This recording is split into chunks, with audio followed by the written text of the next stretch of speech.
You're watching Forsaken Joe. Don't forget to like and subscribe. Enjoy the story. Let's begin. It was a Thursday night, sometime past 10. The shop had been closed for hours. I'd made myself a leftover sandwich and was sitting at the kitchen table with my laptop open, checking over bank transfers, mostly just double-checking that the offshore holding account I'd moved most of my savings to was still intact. My name's Ethan. I'm 36 years old, live in Sheridan, Oregon, and I fix cars for a living. Been running my own garage since I was 24, small town, blue-collar stuff. I keep my head down, my mouth shut, and my savings private. That night, everything was quiet, just me, a beer, and the soft hum of the fridge. I remember thinking how rare it was to have peace like this anymore. And then the garage door slammed open, not creaked, slammed like someone had kicked it.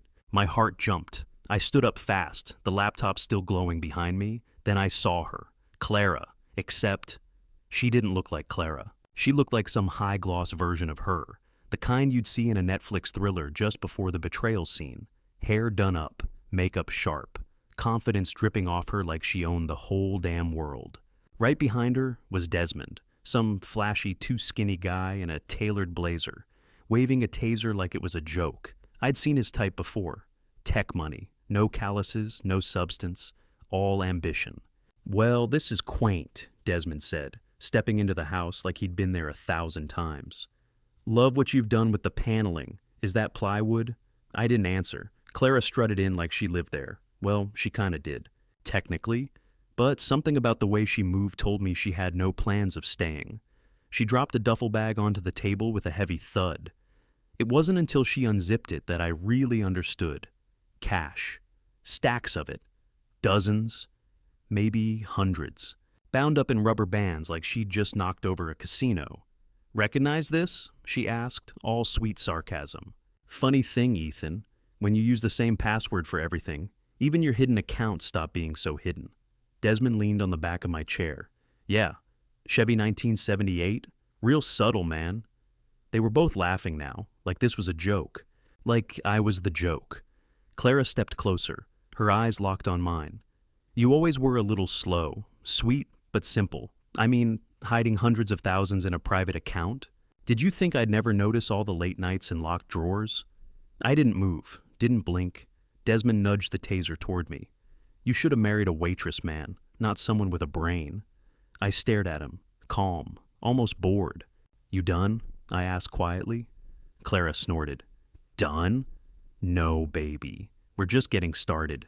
This," she gestured at the bag, "is our start over money. New names, new lives, somewhere sunny, somewhere you'd never fit in." Desmond laughed. "Let's be honest, man. You fix brakes. You think like a hammer. And she's an investment." That stung, not because it was cruel, but because Clara didn't deny it. But I still didn't flinch. I leaned back slightly, folded my arms, and gave a small nod toward the duffel bag. "Cute trick," I said. "But you two really should have asked where that money came from before you decided to rob me." Clara's smile faltered just a touch. Desmond looked over at her. "What's he talking about?" "You'll find out soon enough," I said, voice steady. "I just hope you're better at running than you are at planning. Because once they realize what you've done..." Clara stepped forward again, anger edging into her voice. "Don't try to scare us, Ethan. You think you're the only one who knows how to play a game?" "No," I said simply. "I just know I'm not the one who's going to lose." And right then, right as Desmond reached for the bag and Clara's lip curled with something between fury and fear, there came a thunderous knock from the back door. Not the front, not the garage, the back entrance, the one nobody used. The knock came again, harder this time. 5 rapid thuds that rattled the hinges. Clara jumped. Desmond's eyes darted toward the hallway. "What the hell was that?" I didn't say a word. Just sat back in the chair they hadn't let me leave and tilted my head slightly like I was trying to guess what kind of visitor knocks like they own the place. Another knock, then silence. Clara turned to me. "Who the hell is that?" I shrugged. "Could be anybody." Desmond stepped forward and jabbed the taser at me, the metal prongs sparking. "Don't play with me, old man. You said something before, about the money. What did you mean?" I leaned forward, real slow, just enough for him to hear me clearly. I meant it's not my money, not really. Clara laughed, forced and sharp. What is that supposed to mean? You ever wonder why I never spent it? I asked. Why it just sat there in an offshore account, untouched for years. Desmond glanced at Clara, then back at me. His grip on the taser tightened. Whose money is it? He asked, his voice lower now. I looked at Clara when I said it. You'll find out soon. Right on cue, another knock. This time not even trying to be polite. Just a heavy fist slamming against the wood like it owed them something. Clara's fake calm cracked for the first time. Her fingers curled tighter around the duffel bag. Is this a setup? She asked. I raised my brows. Wouldn't you know? Desmond hissed. I thought you said no one else knew. Clara turned on him. Don't blame me. You were the one who said he was harmless.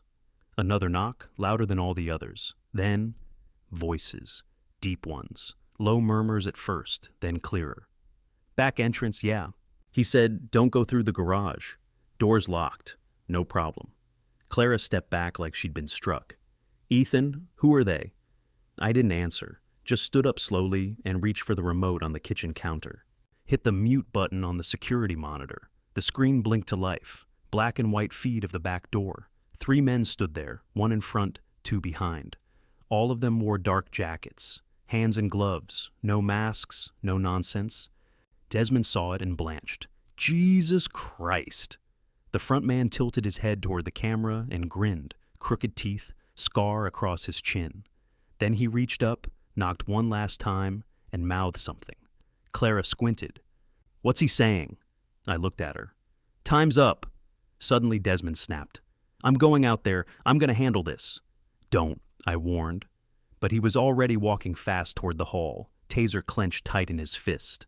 Clara grabbed my arm, her voice desperate now. Ethan, who are they? I looked at her hand, then at her face. Eyes wide, lip trembling. The whole act breaking apart now that she wasn't in control. They're the real owners of that money, I said. And they don't like being robbed. Clara's face went pale. They're going to kill us, she whispered. I didn't answer, because I wasn't sure what Raylan would do.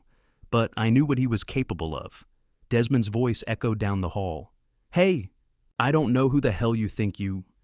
A dull thud cut him off, then a short, sharp yelp, then silence. Clara froze.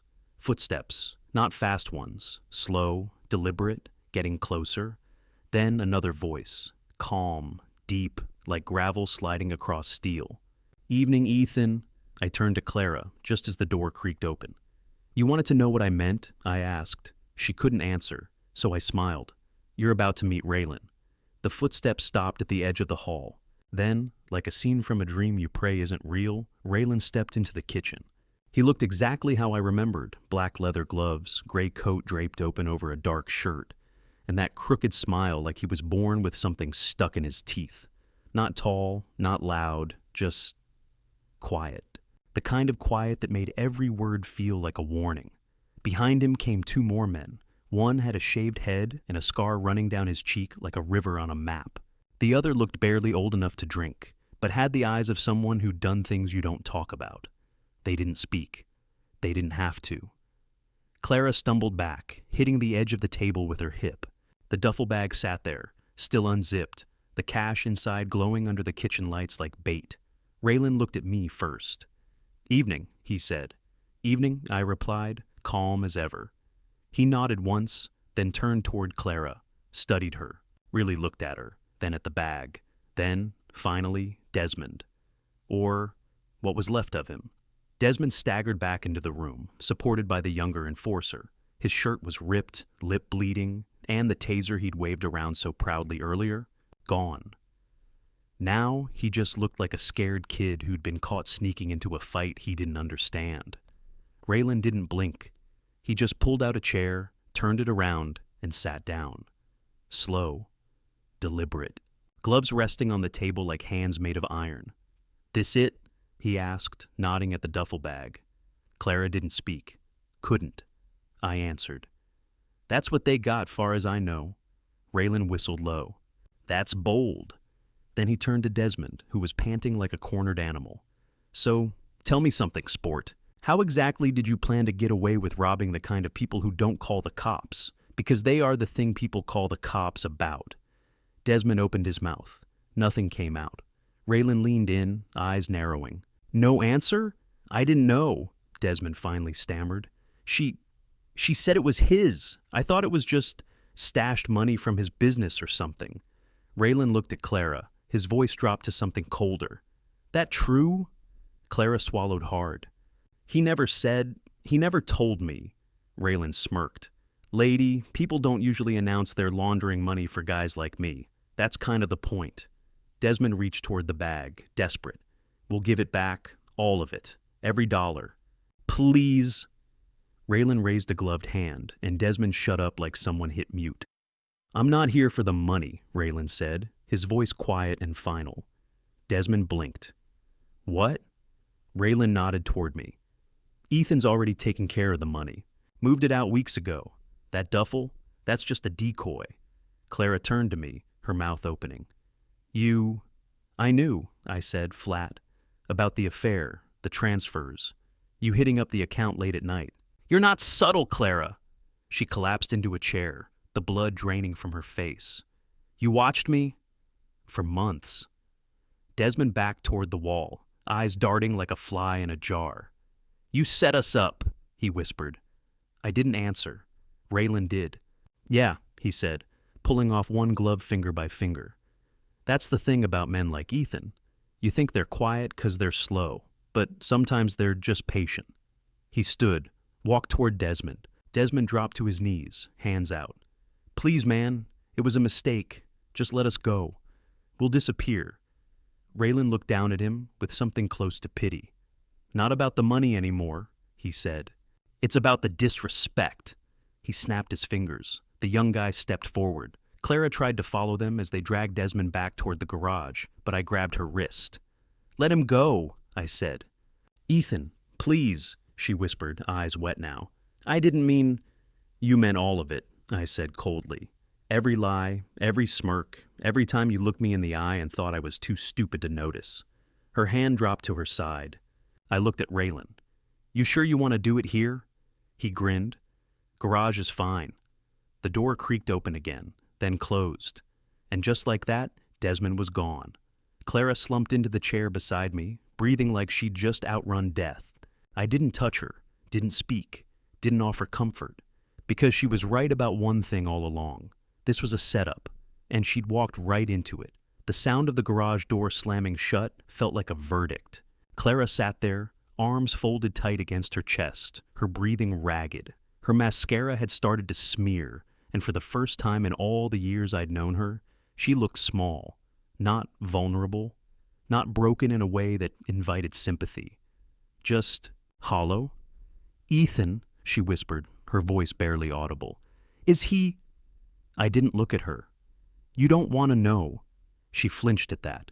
I could see her trying to process it all. Desmond, the money, the fact that her perfect little exit plan had just gone up in smoke.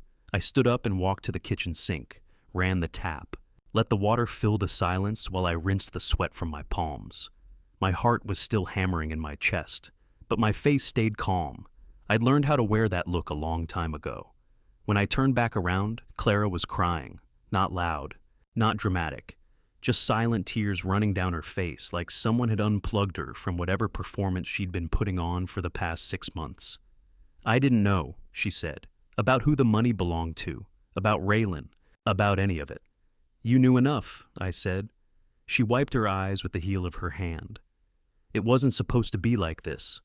I leaned against the counter, arms crossed.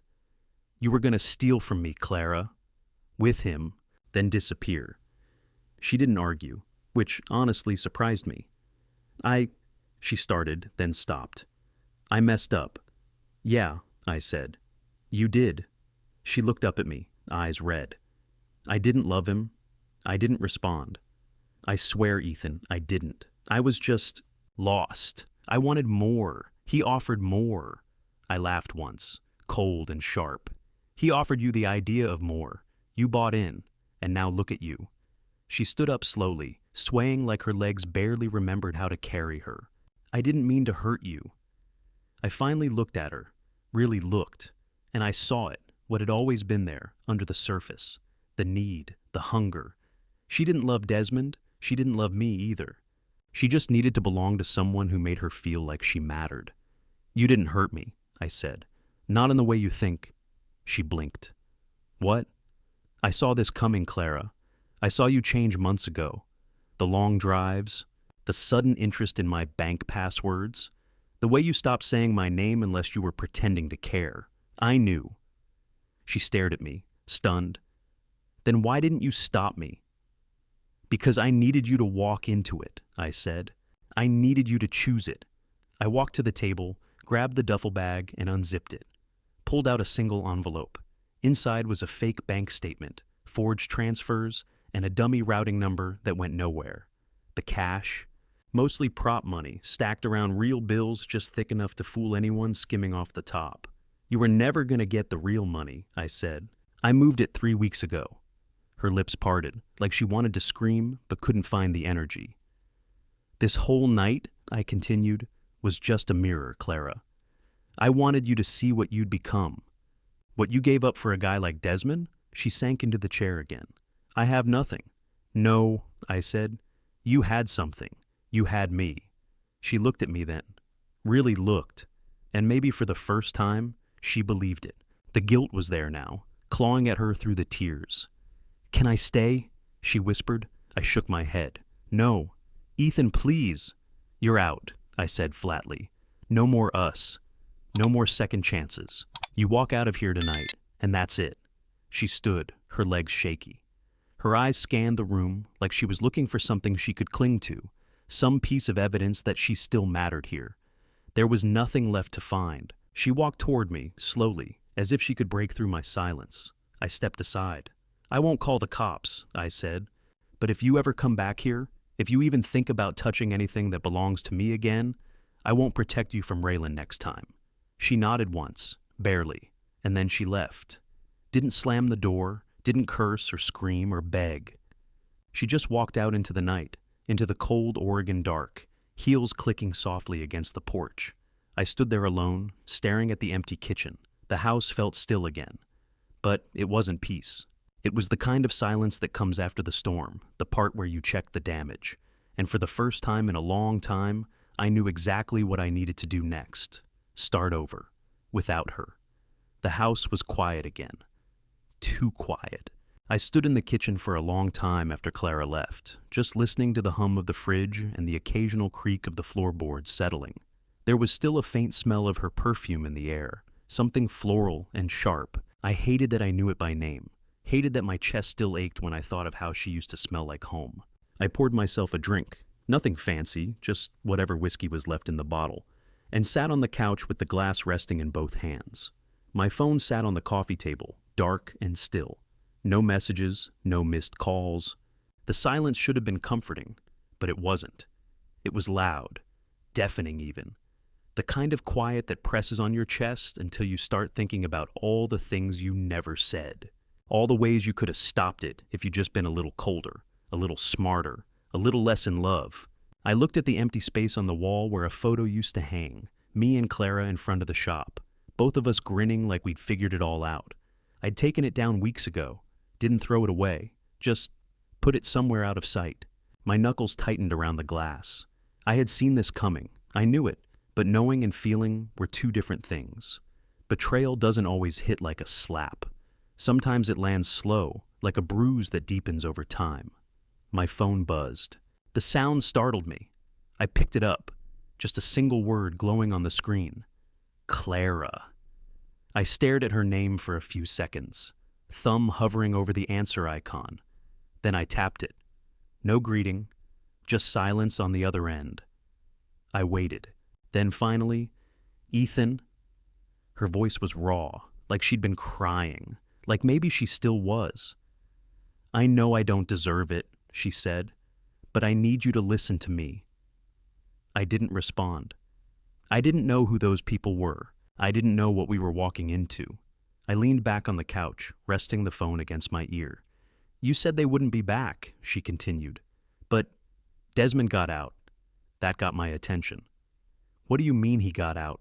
I asked quietly. She exhaled shakily. I don't know how, but he called me. from some burner number. He was screaming, said it wasn't over, said we ruined his life. I sat up straighter. Clara's voice dropped to a whisper. He said he's not coming back alone, that he's bringing someone worse. My stomach sank. Who? She sniffled. He didn't say a name, just kept repeating, he owes me. He owes me. Then he hung up. I rubbed a hand down my face. My heart was beating faster now, but not from fear, from calculation, thinking, connecting dots. Ethan, I'm scared, she said. He's not stable, and I don't know what he's planning. I don't even know where he is. I stayed quiet. I'm not asking for you to take me back, she added quickly. I know I burned that. I know. I didn't know who else to call. I finally spoke. I'll handle it. Handle it? How? I'll take care of it, I said. You don't need to worry about Desmond. But I hung up. Sat there, phone still in my hand, the line still warm. I stared at the floor for a while. Thought about Desmond. About the kind of person who escapes a crew like Raylan's and decides to come back for me. That wasn't ego talking. That was desperation. That was vengeance. I stood up, walked to the bedroom, and opened the drawer I hadn't touched in years. Inside was a small black case. I unzipped it slowly.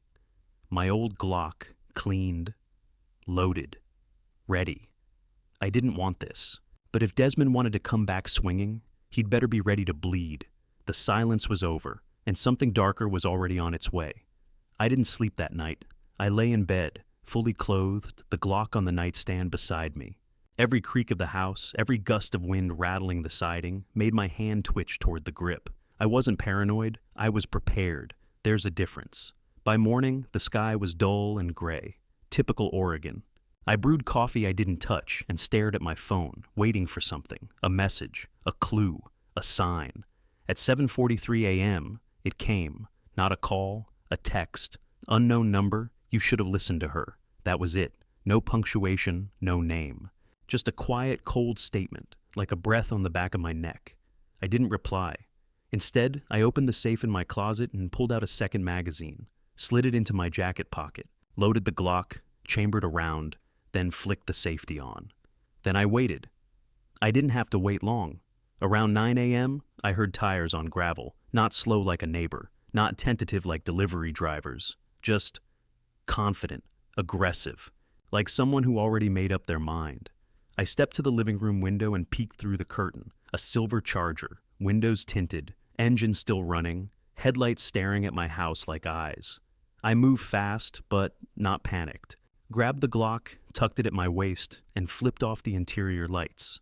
Then the front door banged open, hard. Desmond burst in, wild-eyed, soaked in sweat. His face was bruised, but not fresh. Someone had worked him over days ago. Now he looked like something barely stitched together, hair a mess, hoodie torn, and in his hands, a crowbar. He saw me standing across the living room and froze for half a second. Then he grinned. Miss me? I didn't say a word. My hand hovered near my side, steady. You think you're clever? He snarled, stepping forward. You think setting me up was some kind of victory? I got out, man. I survived. I kept my eyes on his hands. The crowbar was twitching in his grip like it wanted to move before he did. I gave her everything, he growled. Told her we'd run away. She chose me, not you. And still she warned you. You shouldn't be here, I said evenly.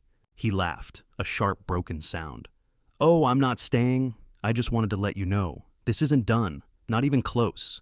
He raised the crowbar like he might actually swing. I pulled the Glock. Didn't aim it, just raised it. And that was enough. He stopped mid-step. Eyes went wide. His mouth moved like he was about to say something clever. I pulled the trigger. Boom! The shot ripped through the drywall next to him.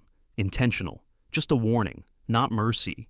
He dropped the crowbar, stumbled back like the sound alone had hit him in the chest. Jesus! He shouted. You're crazy! I told you, I said, stepping forward. You shouldn't be here. He backed toward the door, palms out. You just made a mistake, man. You just... Keep talking, I said, gun still raised. And I'll stop aiming wide. He bolted, sprinted to the Charger and peeled out, tires screaming against the gravel. I stood in the doorway, gun still warm, chest heaving. When the sound of the engine finally faded into the hills, I lowered the weapon, locked the door behind me. Then I leaned back against it and exhaled for the first time in hours. He was gone, for now. But this wasn't over, and something told me Desmond wasn't coming back alone next time. The morning after Desmond broke in, I barely spoke a word. I spent most of the day reinforcing the house, rechecking locks, installing motion sensors I'd bought months ago but never got around to setting up. My hands moved on instinct, screws, wires, circuits. But my mind kept drifting back to his face. That look in his eyes when he promised this wasn't over. He wasn't bluffing. Around 4 p.m., Clara called again. I let it ring once before picking up. Her voice came in fast, rushed. "Ethan, listen to me. He's serious. He's out of his mind." "Yeah," I said. "He already paid me a visit." She went silent. "Didn't even knock this time," I added. "Just kicked the door in with a crowbar." "Oh my God," her voice cracked. "Did he hurt you?" "No," I said. "He tried. I let him leave with his legs." She was crying now, not sobbing, just quiet, shaky breaths. "Ethan, he's not done. He called me again after he left your place. He said he's bringing Coral." The name hit like a punch to the gut. I straightened up slowly. "Coral?" "Yes." "He said Corell owes him, that he's bringing him in to finish this." I rubbed the back of my neck. "You're sure he said that name?" "I'm sure," she said. "He made me repeat it, twice. Said you'd know who it was." I hung up without another word. Then I picked up the phone again and called Raylan. He answered on the second ring. "What?" he said. "Corell," I told him. "Desmond's bringing him." There was a pause, a long one. Then, "You're kidding." "I don't joke." Another pause. "I'll make some calls, but if Desmond got to Coral, you might not want to be home tonight." I hung up, then got to work. I pulled the blackout curtains tight, killed the lights, double-checked the cameras, loaded both magazines, and then I waited. For hours. The house stayed still, like it was holding its breath with me. I sat in the back hallway, Glock on my lap, watching the monitors. Nothing. Then, just past 11 p.m., 2 figures appeared on screen. Desmond was one. I'd recognize his crooked gait anywhere. The other moved differently, smoother, slower, like a surgeon walking into an OR. Coral. I hadn't seen him in years, but he looked exactly the same. Trim, calm, no wasted motion. A man who wore silence like a suit. They didn't kick the door this time. They bypassed it. Camera 2 showed Coral disabling the back sensor with a small tool, moving like he'd done this 100 times. Desmond followed behind, jittery and twitchy, checking over his shoulder like he was expecting ghosts. They slipped inside the mudroom, then disappeared from the monitors. I stood up, quiet as I could, and moved to the back corner of the house. Dim light, clear view of the hallway, gun ready. Footsteps, soft and deliberate, moved across the hardwood. Then silence again. Coral's voice came next, low and measured. "Ethan." I didn't answer. "I know you're here," he said, almost conversational. "I came to talk." I heard Desmond whisper, "No, screw talking, just end him." "Quiet," Coral snapped. Not loud, just final. Footsteps again, closer. Then Coral stepped into view. He wasn't armed, or if he was, it wasn't visible. Just dark clothes, gloves, calm eyes. He saw me, gun raised, finger on the trigger. He raised one hand slowly. "I'm not here to hurt you," he said. "Liar." "No," he said evenly. "If I was, you'd already be dead." I kept the gun aimed. "Then talk." He glanced back once, toward the shadows behind him. Desmond was pacing, barely in control. "You and I both know Desmond's a problem," Coral said. "He's erratic, dangerous, and, worst of all, he's loud." "You're working with him," I snapped. "No," Coral said. "I'm here to clean up after him." I frowned. He stepped forward one more pace. "He pulled me in by debt, said I owed him, said you burned him. But once I looked into it," he paused, "I realized something. You didn't burn him. He torched himself." I didn't lower the gun. "I don't take contracts from morons," Coral added. "And Desmond? He's not a client. He's a liability." "So why are you here?"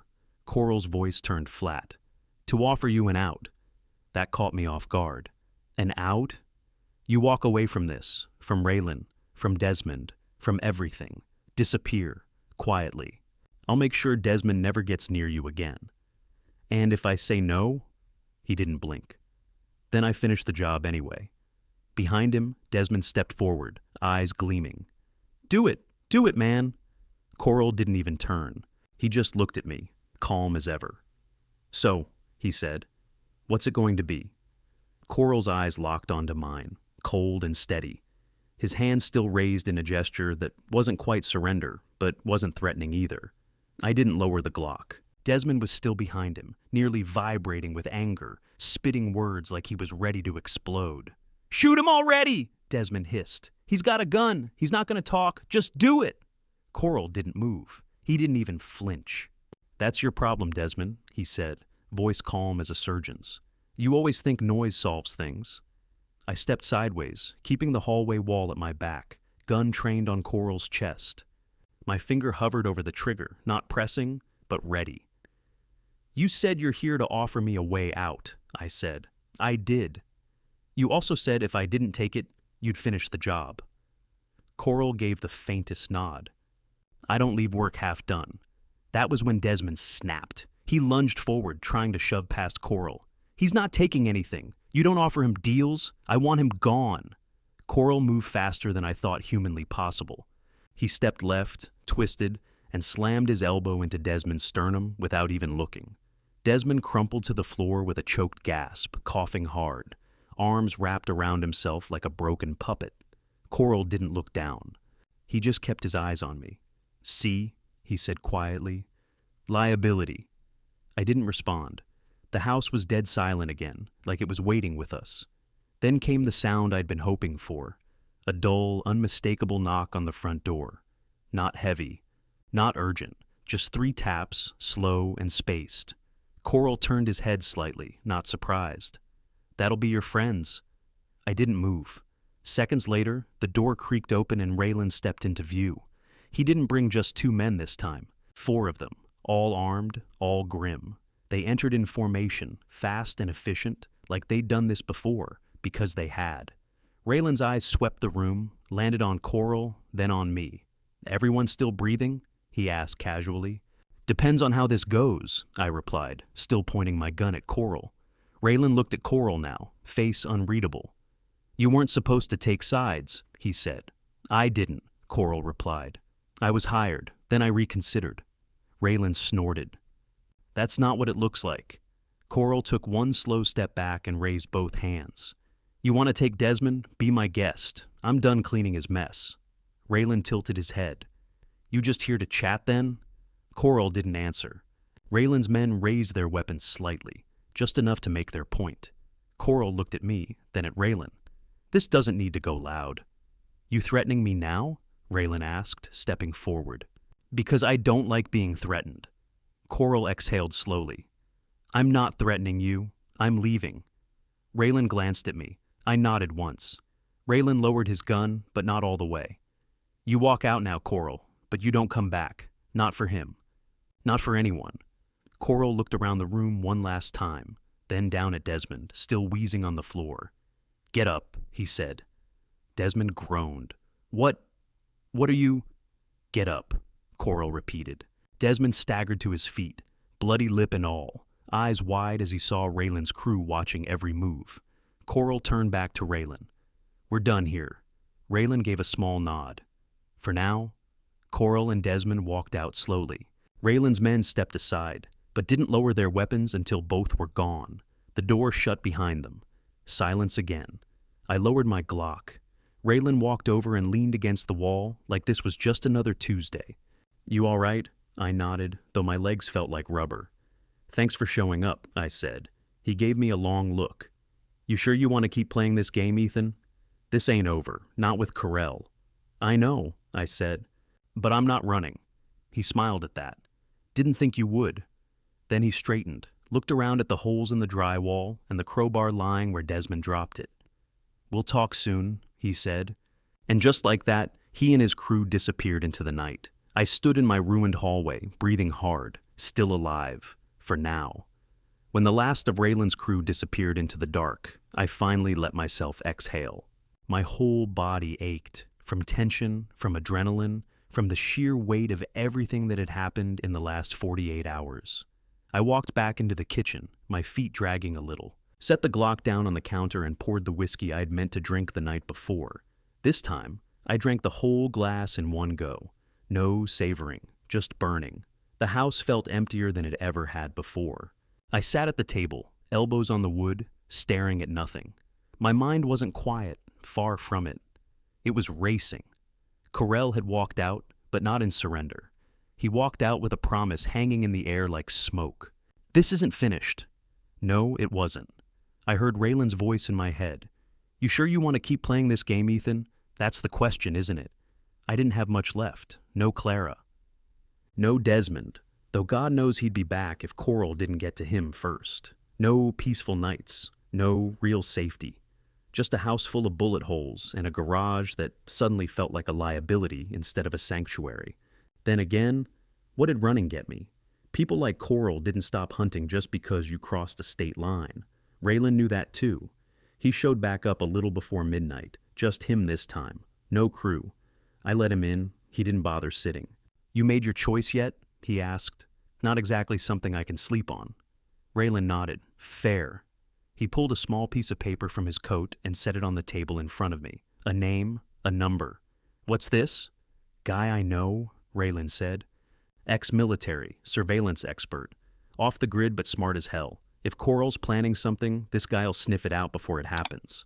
I stared at the paper. You're giving me backup? I'm giving you options, he said. That's more than most people get when they cross Coral. I leaned back in the chair. And what do you get out of this? He smirked. Call it a professional favor. You were honest with me. You didn't waste my time. I respect that. We sat in silence for a moment. Then I asked the question I'd been turning over since the gunshot. What would you do if it were you? Raylan didn't hesitate. I'd stay, make the first move, hit back before they hit me. I nodded slowly. Then I picked up the paper. All right, I said. I'm in. Raylan gave me a long look, like he was sizing me up all over again. Then he nodded once and left without another word. I stood there for a few minutes after the door closed, just holding that scrap of paper. I didn't feel brave. I didn't feel smart. I just felt resolved. Then my phone buzzed. Clara. Again. I thought about letting it go to voicemail, but then I answered. Her voice was quiet, worn out. Ethan, I know you don't owe me anything. I don't know where else to turn. I didn't say anything. He's not the same anymore, she continued. Desmond, he's unraveling.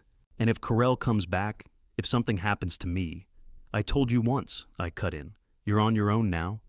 She went silent. I gave you everything, I said. You used me, you betrayed me, and now you want to drag me back into your mess because you're scared. But you weren't scared when you stole from me. You weren't scared when you laughed at me. Ethan, please. No, I said. You don't get to beg now. There was a long pause, then she whispered, I didn't think you could be this cold. I let that hang there for a moment. I didn't think you could be this stupid. Then I hung up and blocked her number. I looked around the house again, at the patched-up walls, the loose shell casing still sitting on the floor, the toolbox in the corner I'd never used for anything but engines. This was my home, and for the first time in a long time, I wasn't going to run from it. Let Coral come. Let Desmond try again. I wasn't just ready. I was waiting.